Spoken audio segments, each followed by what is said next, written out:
I listen to the wind of my soul. Where I end up, well, I think only God really knows.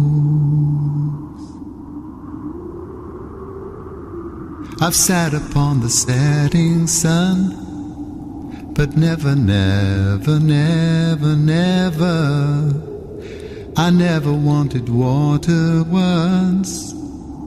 No, never, never, never. I listen to my words, but they fall far below. I let my music take me where my heart wants to go. I've swam upon the devil's lake, but never, never, never, never, I'll never make the same mistake. No, never, never, never.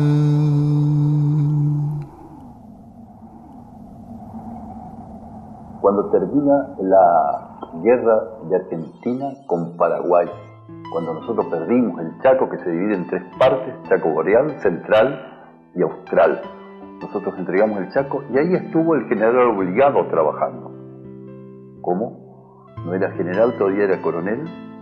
Viene de regreso después de perder la guerra y lo designa al presidente Sarmiento para que corra los fortines que estaban cercanos a Santa Fe, en la zona de San Javier, Calcines, que los corra hacia el extremo norte. Había que limpiar de aborígenes el norte santafesino.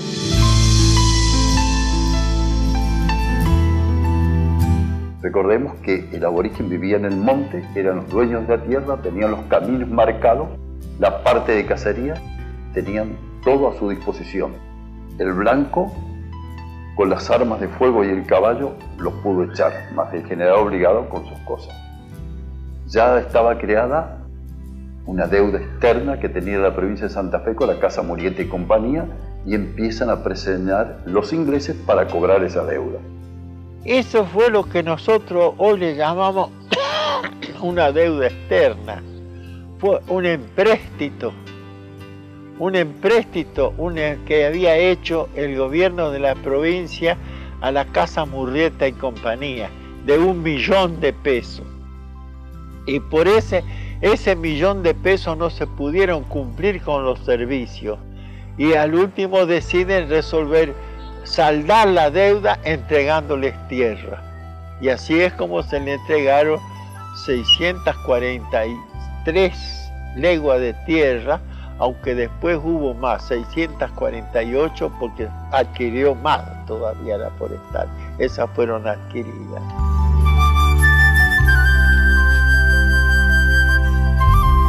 Lucas González representó al gobierno de Santa Fe para hacer la venta en Inglaterra, y al gobierno de Inglaterra a través de la Casa Murieta y compañía, que era la prestamista.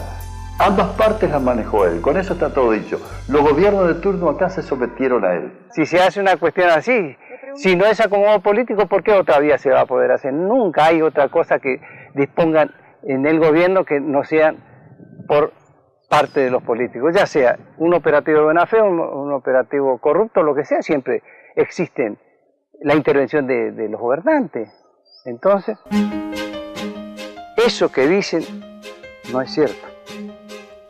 Casa Murieta y compañía, cuando se corre, dice, bueno, nosotros podemos expropiar estas tierras, cobrarle a la provincia de Santa Fe, se le cobra el 12% del territorio provincial en tierras, a un valor de 150 pesos la hectárea, 1.500 pesos la hectárea vendría a ser en ese momento, pesos oro.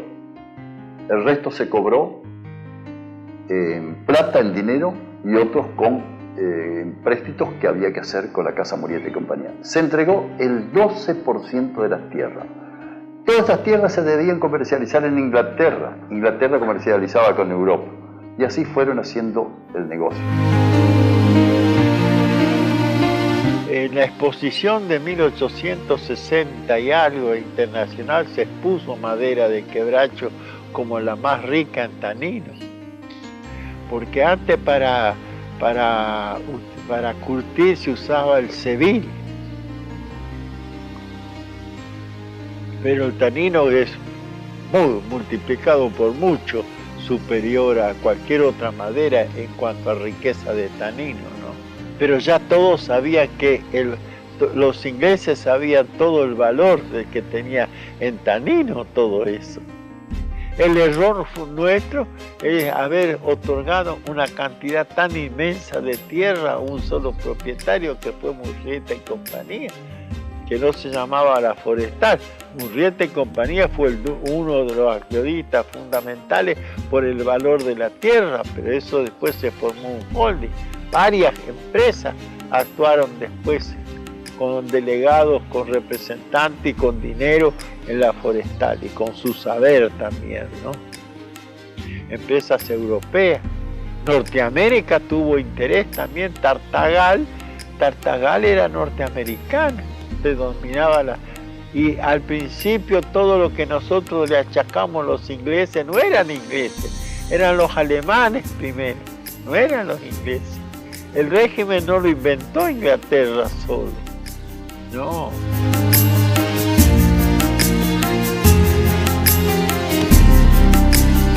Vinieron los alemanes. ¿Por qué? Porque vos decís, pero la Casa de Londres, ¿qué tiene que ver Alemania? Pero es que en Europa ellos podían vender. Los ingleses podían vender a cualquier europeo, no a cualquiera de América, sino a los europeos. Y le vendieron a los alemanes, y le vendieron a los franceses también, ¿no es cierto? Porque ellos necesitaban de sus parientes europeos. Y después los incentivaron a que vengan acá. Los libros de actas del Club Villa Guillermina fueron escritos en alemán. Con la Primera Guerra Mundial, al terminar, los ingleses les van a quitar el capital. Pero ya el capital era terriblemente grande. Se fueron asociando despacito los ingleses. Dejaron que gasten en el primer esfuerzo y acoplaron capitales. Fueron fusionando distintas firmas para cambiar. Con toda picardía ellos disponían de capital, pero disponían del tiempo. La guerra del 14, la guerra 16 fue fundamental porque se ingresaron, la estadística en cuero es enorme, cómo se vendió el cuero argentino y cómo se vendió tanino.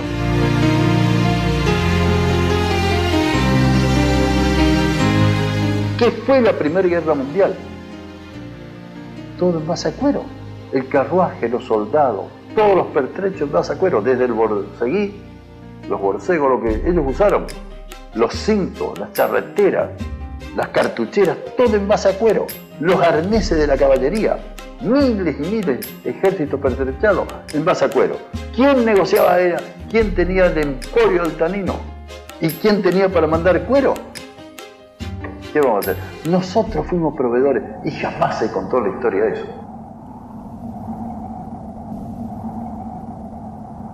Inglaterra cobraba 8 millones de libras esterlinas en calidad de impuesto porque acá había una multinacional con asiento en Londres. Comercialmente, por elaborar el tanino, 8 millones de libras esterlinas anuales. La diferencia existe que la provincia de Santa Fe, en el mismo concepto, 300.000 pesos. 8 millones para Inglaterra, 300.000 pesos la provincia de Santa Fe. Si ahí no vemos la diferencia, es notorio. Y nuestros gobiernos de turno siempre, la boquita cerrada, como actualmente. Cantamos el himno nacional y todo lo demás, pero ¿de qué nos sirve hablar de patria? Así fue. Sí, pero no se puede autorizar. ¿Y pero por qué ellos no pueden? No se autoriza. ¿Pero por qué ellos pueden y nosotros no? Discúlpeme. No, vení. Por favor, seguridad. ¿Por qué ellos pueden y nosotros no? ¿Por qué ellos pueden y nosotros no? Conténtenos. Seguridad. Pará, no me toques la cara.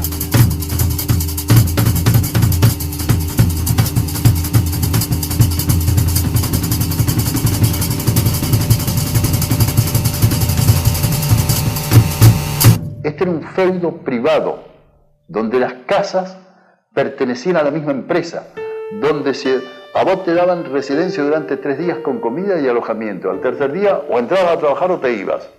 Y si vos te portabas mal, te ponían en la lista negra. ¿Qué significaba la lista negra? Que nunca más, en ningún lugar, dentro de las 640 leguas de la Forestal, vos podías encontrar trabajo. Y acá vivió gente de esa manera, arreglando tumbas de cementerio.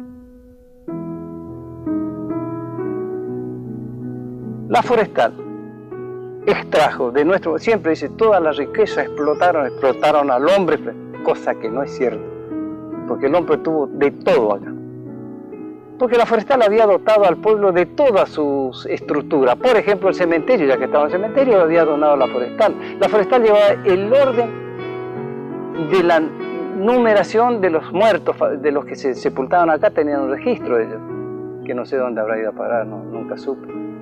Pero hasta en eso eran organizados esta gente. Trajeron una civilización muy adelantada.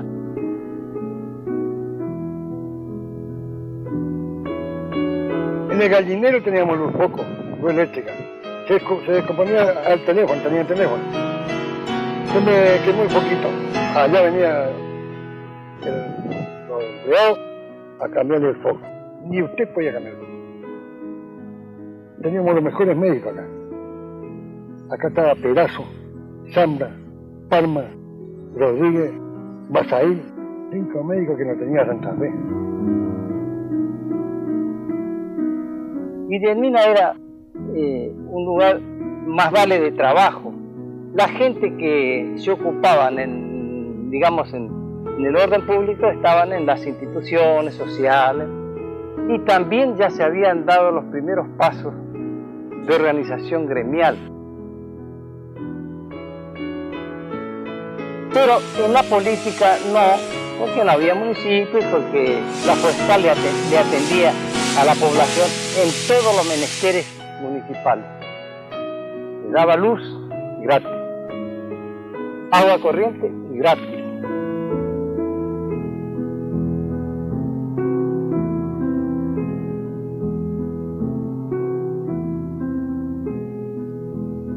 Y las casas también sin cobrarle ningún alquiler, le daban gratis. Ni siquiera la forestal necesitaba tener dinero para sostenerlos a ustedes, porque para eso tenía la moneda propia si quería. Ni siquiera el dinero tenía ustedes. Entonces, ¿qué eran ustedes? ¿Ciudadanos argentinos? ¿De qué orden de ciudadanos argentinos si no votaban tampoco? No pagaban impuestos a la forestal. Claro que se vivía muy bien, no pagaban impuestos. ¿Por qué le iban a pagar impuestos si ya la forestal se cobraba bien? De otra manera se cobraba en sus ganancias. A los más antiguos les encanta la forestal y te hablan todos a favor de la forestal, pero desconocen la parte del capital de la forestal. Todo, absolutamente todo. Cualquier actividad que se desarrolle dentro de la forestal es de la forestal y ustedes no tienen derecho a decidir. Cuando ustedes le pagan 100 pesos, los 100 pesos vuelven enteros a la forestal a través del comercio, de las cosas. Termina el mes, trabajaron y ¿qué tienen? Los 100 pesos ya lo gastaron, no tienen nada. Y así multiplíquenlo por los años, las veces que ha ocurrido eso. Trabajar todo el mes y al terminar el mes comieron, tuvieron luz eléctrica también, porque hubo luz eléctrica, tuvieron hasta agua corriente algunas poblaciones, tuvieron comodidades, vivieron, pero terminaron y no tienen un centavo más. Ese no es exactamente lo que hacía el señor feudal. Y era un régimen de esclavitud, porque no podía decidir nada. Ustedes no pueden nombrar a un presidente de la comuna, porque no tienen comuna. Ustedes tuvieron siempre oficina de la forestal que atendían las cosas, que no les llamaban a ustedes para que vengan a arreglar. Ellos mismos se les quemaba un foco a los 10 minutos, tenían el operario de la forestal que los cambiaba. Ustedes no lo hacían eso. Ustedes vivían un régimen distinto a lo que vivieron todos los otros pueblos de la República Argentina. Ustedes no podían decir esta calle no me gusta como está, voy a hacer así. No, señor, eso ustedes no tenían nada que decidir. En absolutamente ningún aspecto. Y cuando necesitaron médicos tuvieron que tener la forestal proveer de médicos o cosas. Ustedes no tenían un médico libre para que venga y los atienda. Todo eso dependía de la forestal.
hacía trabajo de madera, enrolizado.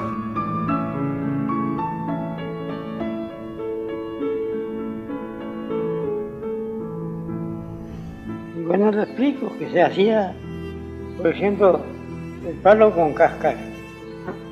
Teníamos que alisar, ¿verdad? Sacarle la cáscara y después alisarla, como un poste, bien alisado.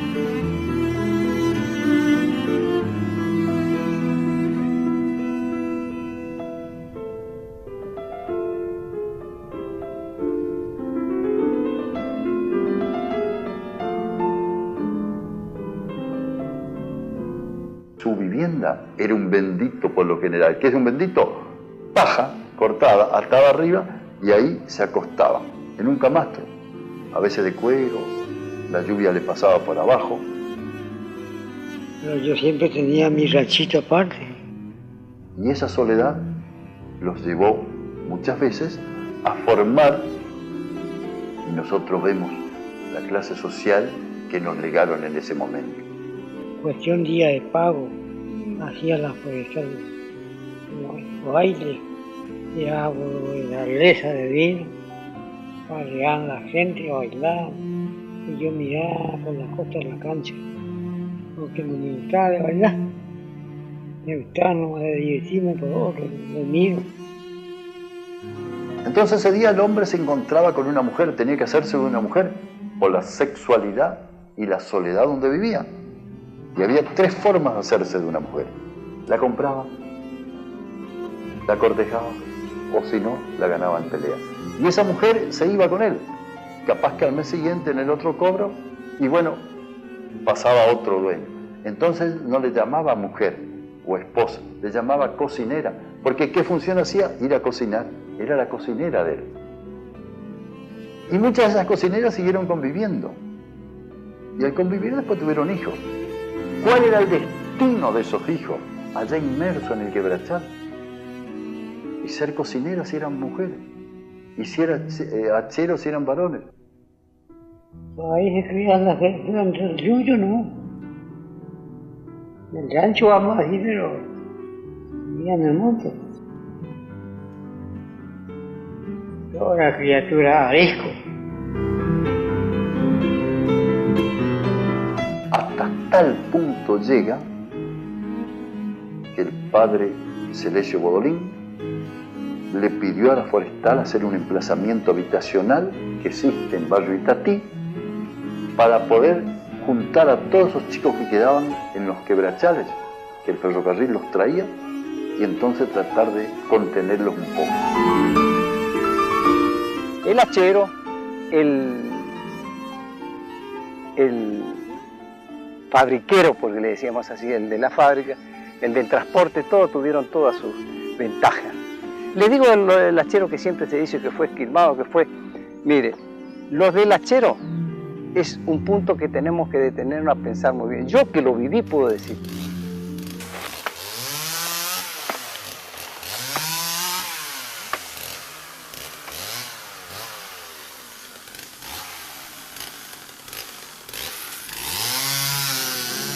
En esta región norte de Santa Fe y parte de Chaco, se explotaba a fondo la agricultura, pero en la explotación del algodón. La gente que de trabajo no tenía más que su músculo para brindar al trabajo, en vez de irse a la cosecha de algodón que le prometía y le daba menos, venían a esto que después se dijo que era una explotación del hombre. ¿Por qué? Porque sabían elegir la gente también. Vamos a ir donde vamos a tener trabajo todo el año, no nos va a faltar comida, no nos falta vestimenta, no nos falta atención médica, no nos falta escuela para educar a nuestros hijos. Entonces quiere decir que en ese entonces ya la gente sabía elegir. La del hachero es una vida terrible. Imagínate que según diarios de la época y del médico José Doldán, que publica en el diario La Mañana de acá Santa Fe, cuando los muchachos iban a hacer el servicio militar, los que procedían de aquella región el 50% no era admitido por deficiencia física o por enfermedad y deficiencia física. La sífilis era muy común, la tuberculosis no te digo. El término medio de vida estaba en 31 años más o menos. Sí, eso está en los diarios de época. A los 15 años estaban hachando. Algunas veces antes de los 15 años estaban hachando. Predominaba el idioma guaraní entre la población. Corrientes, sobre todo Chaco y también de paraguayos mucho. Y la gran mayoría eran indios toba, de la tribu toba. Porque había que saber convivir con el yarará, con el tigre, con los mosquitos, con el tábano, con los piques, con el jején. Todos estos bichos, con las inclemencias del tiempo, con el rigor del frío en el invierno y con el calor en el verano. Entonces, la persona que podía adaptarse a esto tenía que tener 50% de sangre india o más, de aborigen. Entonces se traía gente del Paraguay, se traía gente de Corrientes, que venían. No se le miraban los antecedentes, podía ser malhechores, criminales, eso no tenía nada que ver. A la forestal le interesaba que la persona que venga, que trabaje. Y en los días de verano, trabajaban desnudos o semidesnudos en el medio del monte, con el cuerpo cubierto de mosquitos, como si tal cosa que nosotros no nos podemos acostumbrar a ese tipo de convivencia en este momento. Porque ahí no vale repelente, no vale nada. Había que estar acostumbrado a convivir con eso. Los pastitos le hacemos panadero. Y el más grueso tablero.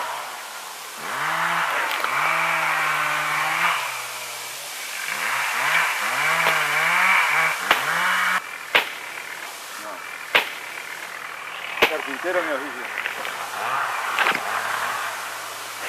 Pero me gusta mucho. Nací en el monte. Mi viejo era obrajero. Obrajero, no hachero. Hachero es el que tala los árboles. Obrajero es el que contrata un poco de gente y trabaja y hace trabajar. El obraje.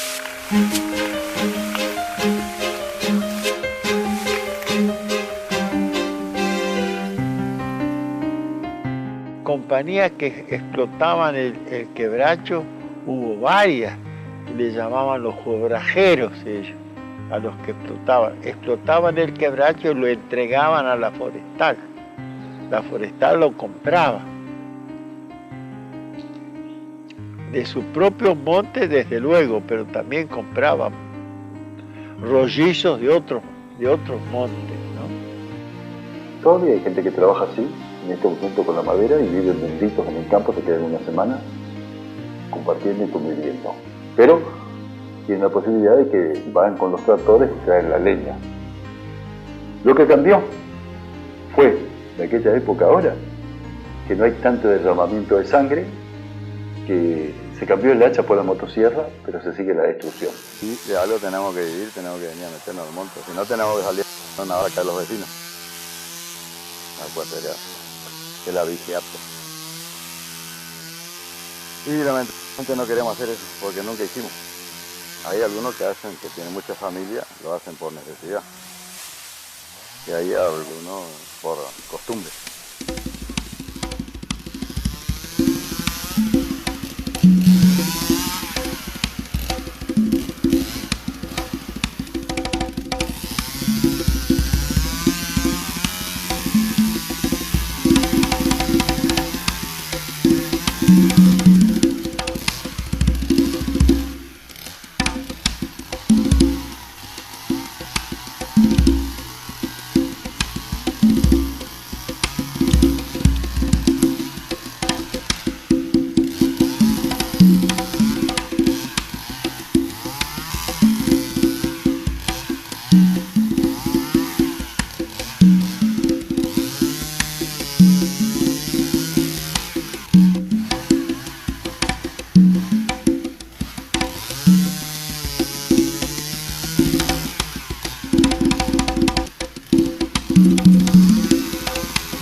problema de los bajos submeridionales es a consecuencia, no tanto de las lluvias, sino de haber extraído tanto quebracho. Al deforestar, 1.500 milímetros de lluvia anual. Vos sacás los árboles, la lluvia sigue cayendo los 1.500 milímetros, que se puede condensar, hacer en 2 meses lo que caía en 4, perfecto, pero el agua sigue cayendo. Al no encontrar los árboles, empieza a arrasar sobre la tierra y eso es los bajos submeridionales. El agua que corre arrasa todo lo que encuentra, las inundaciones y todo lo demás.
Nosotros más antes trabajábamos con esta madera, pero trabajábamos cualquier cantidad.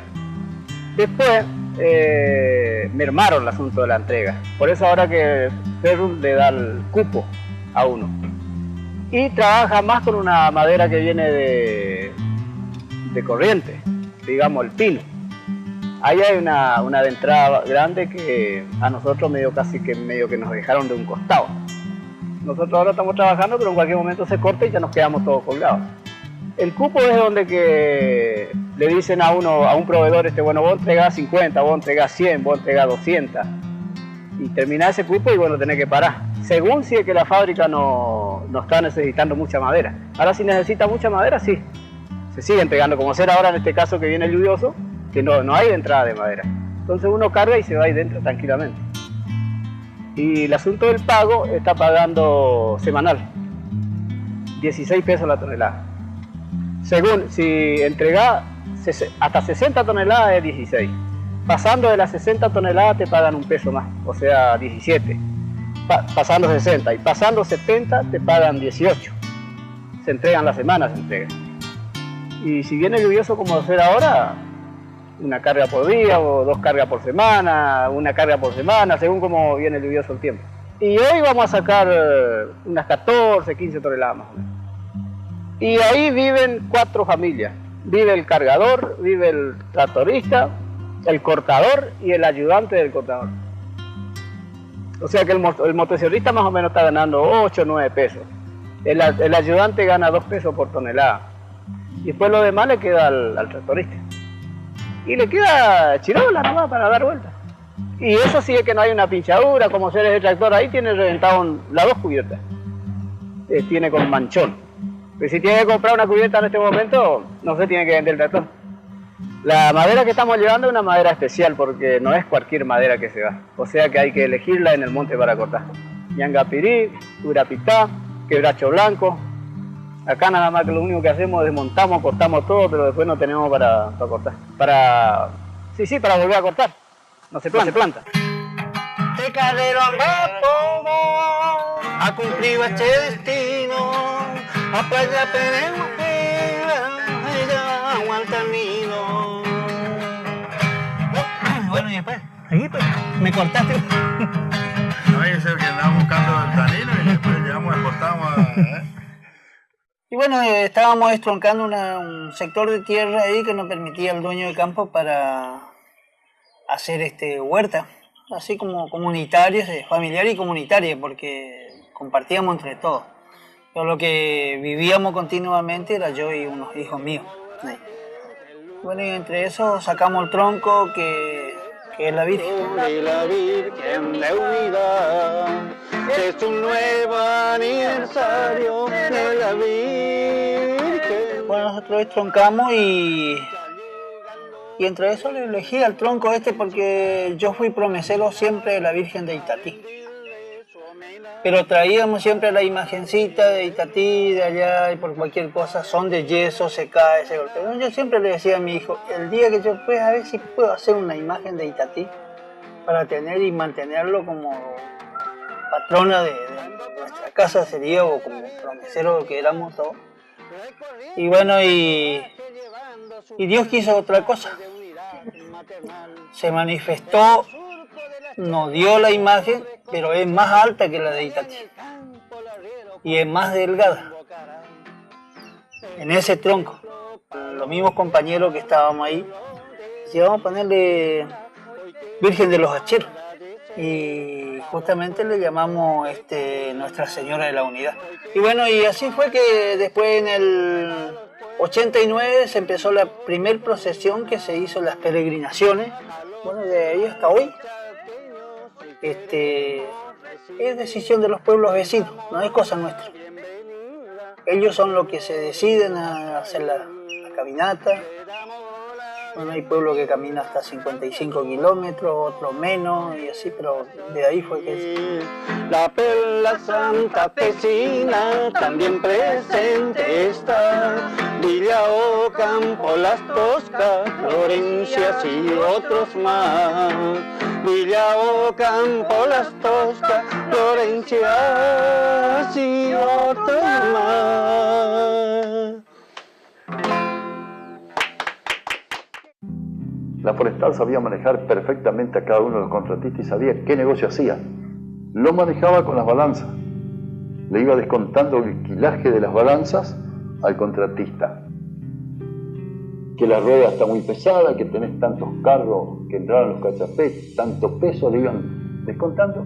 Y ahí buscaban el equilibrio. El que más se enriquecía, más le descontaban. Tenían toda una técnica de observación y personas muy idóneas, muy competentes para saber manejar toda la parte comercial de ella. Si hubo una gran empresa perfectamente organizada, esa empresa es la Forestal.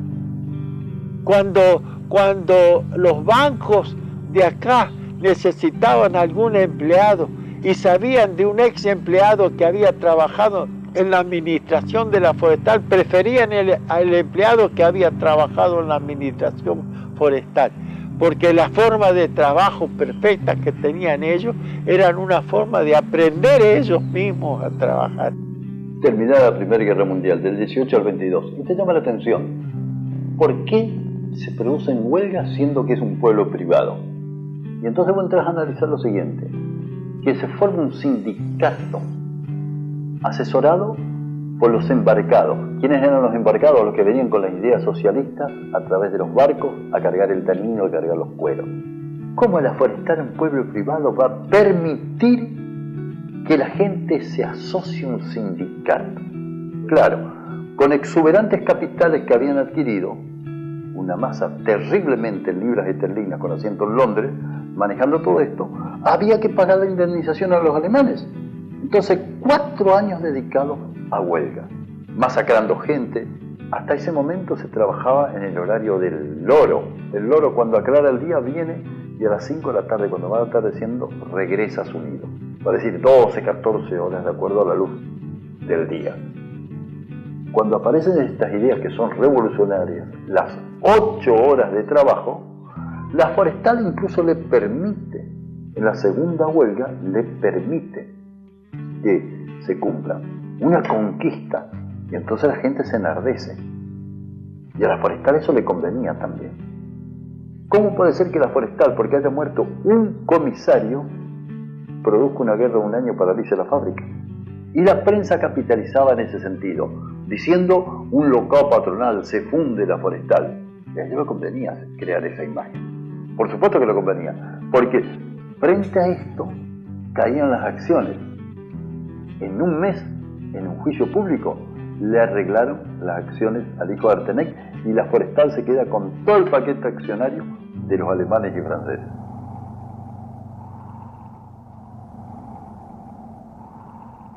Otro de los caudillos que se engancha después es Lamazón, Rogelio Lamazón, que lo respetaba la Forestal. La Forestal lo respetaba. Tal vez así que termina haciéndolo asesinar en época de elección a don Rogelio Lamazón. Don Rogelio Lamazón fue un hombre que defendió al obrero, el primer defensor del obrero en Argentina. Y pregúntelo a todo lo que usted quiera.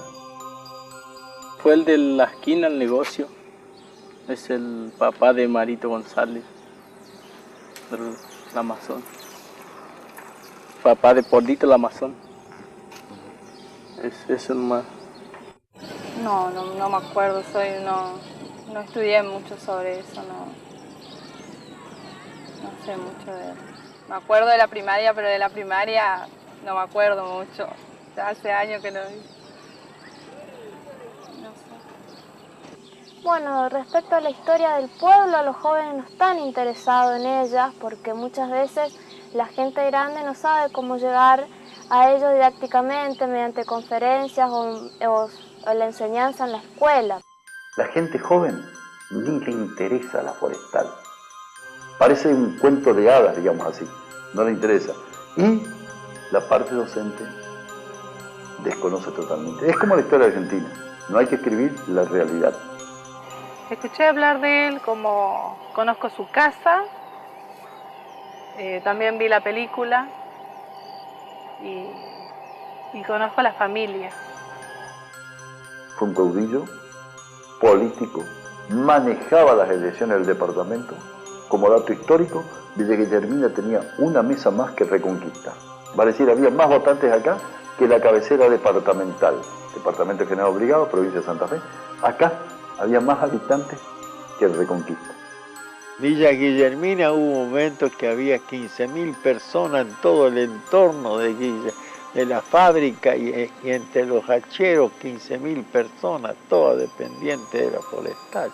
Todo, no había nada, si fuera del 1.400.000 hectáreas que quedaban ahí, no había nada, todo era Forestal. Cuando muere tenía 800, entre juicios y pleitos de la gente que él seguía, 800 personas que estaba favoreciendo, llevándole adelante los juicios contra la Forestal. Don Rogelio Lamazón tenía una soberanía grande. Después tenía un estudio ahí como defensoría. Antes le decían ave negra, recuerda el abogado que no se recibía. Entonces don Rogelio hacía la defensa. Entonces la Forestal, 3 días antes de la elección, como quien dice, levanta el pie, no lo persiguen, para posteriormente asesinarlo, justamente el día de elecciones, cuando vinieron los trenes. Hay toda una historia, hay gente que estuvo presente y que vive actualmente, que te puede contar la historia verídica que lo vieron.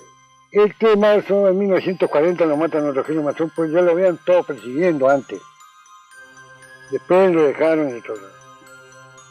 Llega a las 11 de la mañana, llegan los vagones, o sea, los trenes, con los votantes de los obrajes. Y eran miles de personas, y todo armado. En ese tiempo se usaba mucho el winchester, bueno. Mucho se usaba el revólver. Acá era un talvez. Bueno, llegan los trenes, esto que lo otro, nosotros veníamos corriendo para mirar la gente. Cuando llegó el tren, la gente empezó a bajar y irse al comité radical que quedaba acá en el norte. Y los conservadores le atacaban, la policía le atacaba, para que vayan al de ellos. Y entonces le dice don Rogelio Lamazón, por favor, dejen a la gente que se vaya donde ellos quieran. En ese interín, un tal Salsa, que después de muchos años se supo que ese hombre lo mató. Hermano de un sumariante lo mató, don Rogelio Lamazón, le pegó un tiro en la nuca.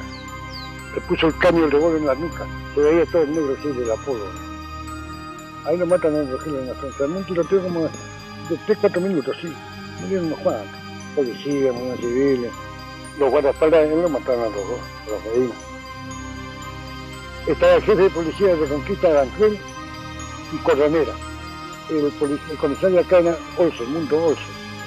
El sumariante era el hermano que le mató a don Rogelio. Le culpaban un tal Arduino, un policía, pero era mentira. Y ese hombre que lo mató no era policía, era hermano del oficial de él.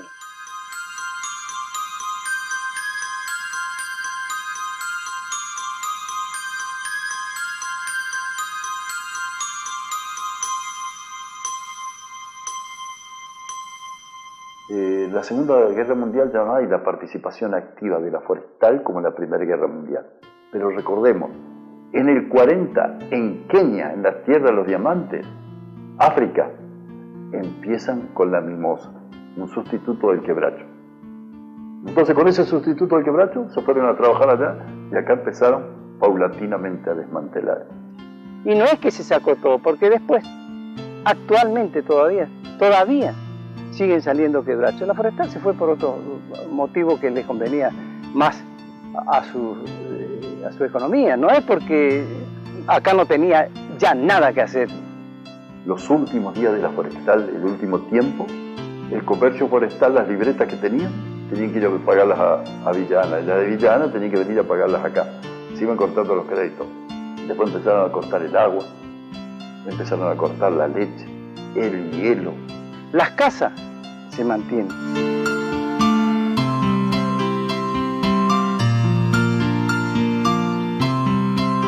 Las casas, la forestal donó una cantidad enorme de casas a sus antiguos y más merecedores dependientes de que le hicieran ese obsequio.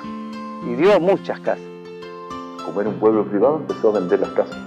Por 2 quincenas se compraba un duple. La gente decía, ¿para qué? Mi sueño que tengo es tener mi casa.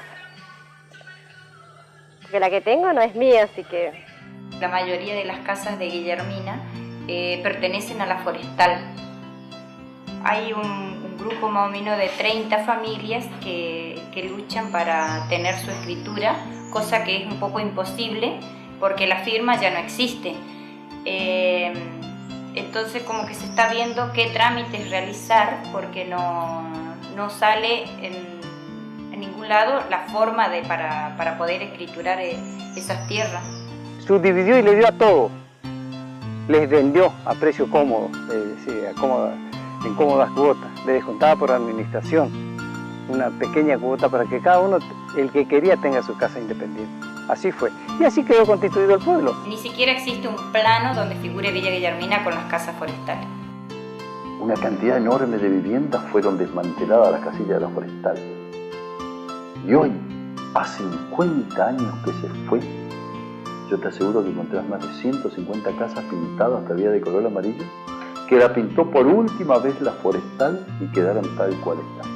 Que si se hubiesen conservado esas casas, tenían para 50 años más o 100 años más.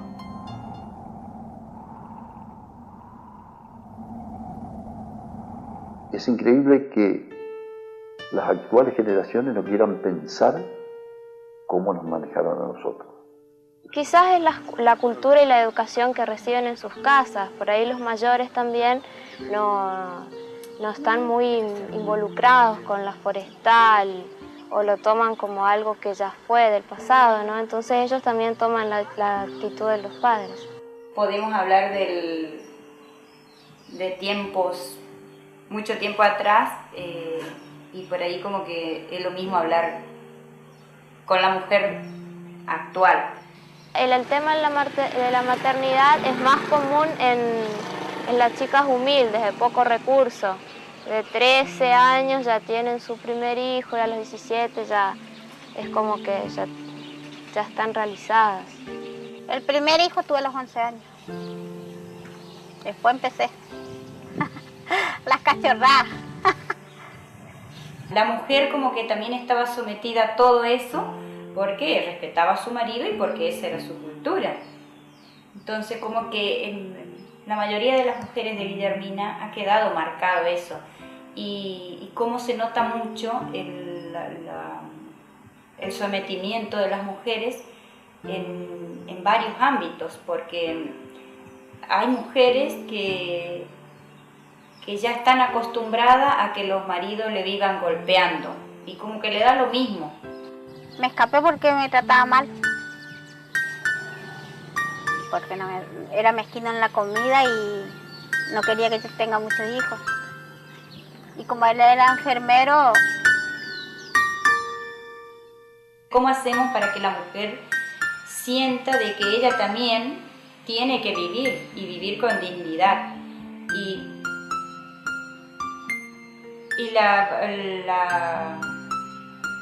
por ahí no tener que soportar todo este dolor que la va matando de a poco, el soportar, por ejemplo, que la maltraten o que los padres vivan con sus hijas. Yo estoy contenta, nomás que tengo 17 hijos y ya están todos grandes, todos mozos ya. Así que, y gracias a ellos que estoy viva acá, sana y buena. Me siento orgullosa con la gente de Guillermina. Y las muertes que se dieron para enriquecer la corona inglesa. Nuestras escuelas no pueden hacer una revisión histórica para decirnos algo. En la escuela no se da la historia del pueblo, se da toda la historia del mundo, la prehistoria, pero no en sí la historia del pueblo. Y por ahí eso es lo que separa también, hay una distancia entre los jóvenes y la forestal, la fundación del pueblo.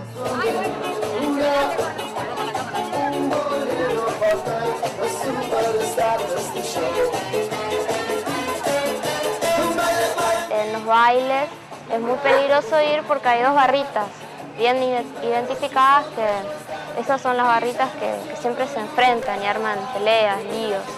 Y por ahí se pelean porque quieren pelearse.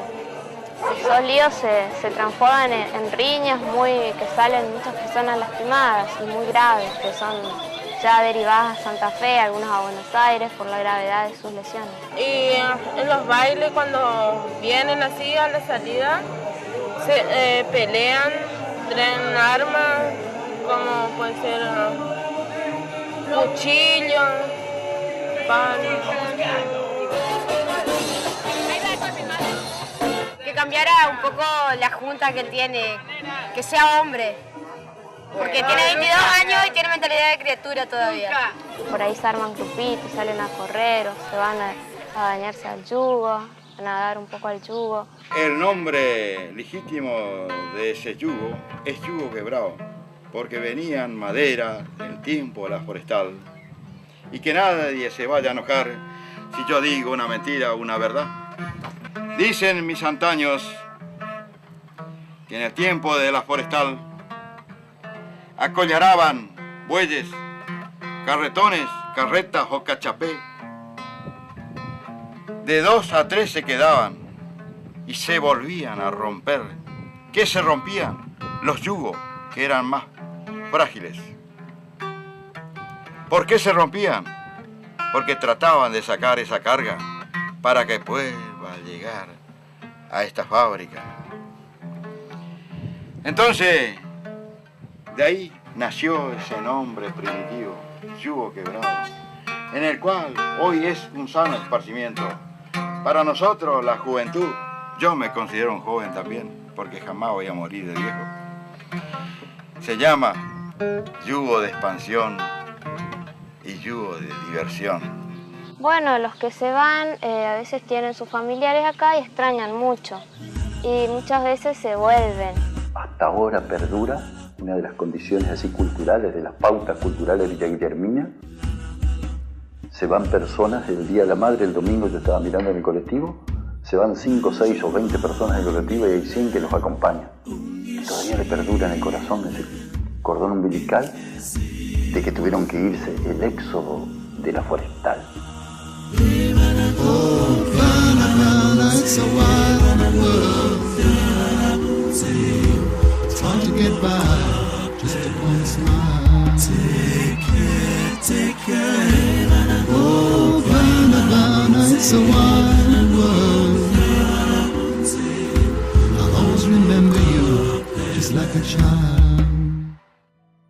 Se llevaron todos los capitales y nos dejaron construcciones y a la gente no le enseñaron a sobrevivir.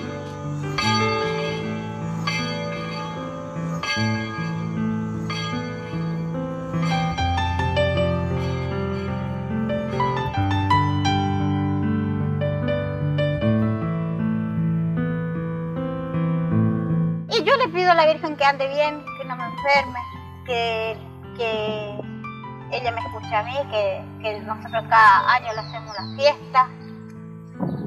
Me abonan animalitos, carneamos, comimos. Le musiqué hasta las 8 de la noche, pues le cierro la capilla. Nadie más se ocupó de reemplazar a la industria del quebracho, entonces claro, todo el mundo quedamos desocupados, como actualmente nos pasa ahora en todo el país.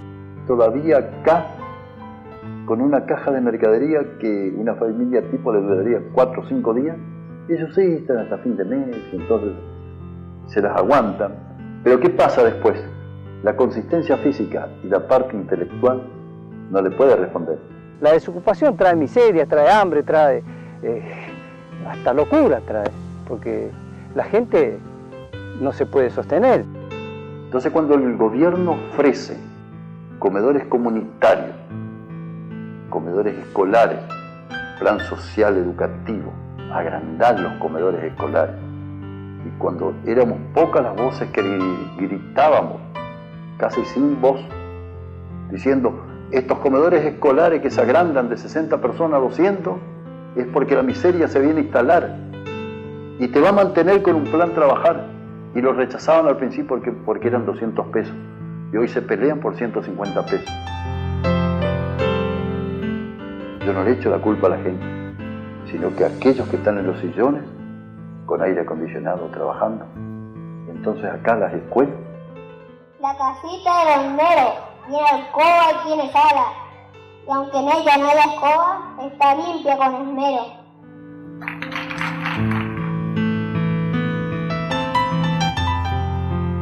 Tenemos que hacer acción social, conseguir el lapicito, que no se nos duerma el chico porque tenía hambre, o que por ahí viene alcoholizado, o por ahí con una serie de problemas, o por ahí llegó tarde porque al padre lo metieron preso porque estuvo cuatrillando un animal. Y es la subsistencia. Sin embargo, un doctor se roba 1 millón o 2 millones de pesos y sigue siendo el doctor. Y el pobre acá que robó una gallina para alimentar a sus hijos porque no tenía otra cosa, y marche precio, mi amigo. Se enriquecieron hasta el último momento en que se fueron. Hasta las tierras, hasta el último animal, lo vendieron. Sin embargo, la gente no hubo contemplación para nada. Lo dejaron liberado al abandono y que se las arreglen por su cuenta. Eso acuso a todos los gobiernos de turno, desde que llegó la forestal hasta que se fue la forestal. Que me perdonen como argentino, por eso es que nosotros hoy no tenemos ni voz para cantar el himno, ni concurrimos a los actos públicos, porque nos vemos degradados desde el fuero íntimo como argentinos. Y eso lo digo como docente, porque considero que la escuela es el alma de la comunidad. Pero si en vez de educar tiene que hacer asistencialismo, cambió totalmente el objetivo. Nos hace caer, y nos deprime, y nos pone en la pata del elefante, que es el mundo globalizado en que vivimos. Ya hablé mucho, me voy. Despertaba la mañana el trinar de pajaritos, el arroyo, los amores, fue testigo de mi amor.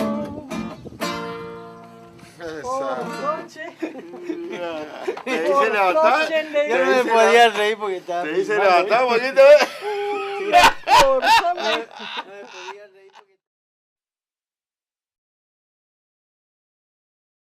Acá vienen las calandrias a comer, mira.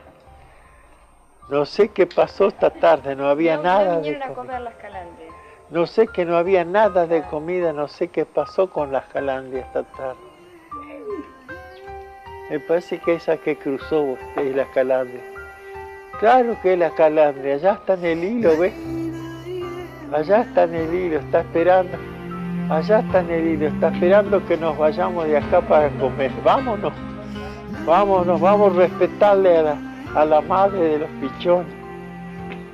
Vamos para allá.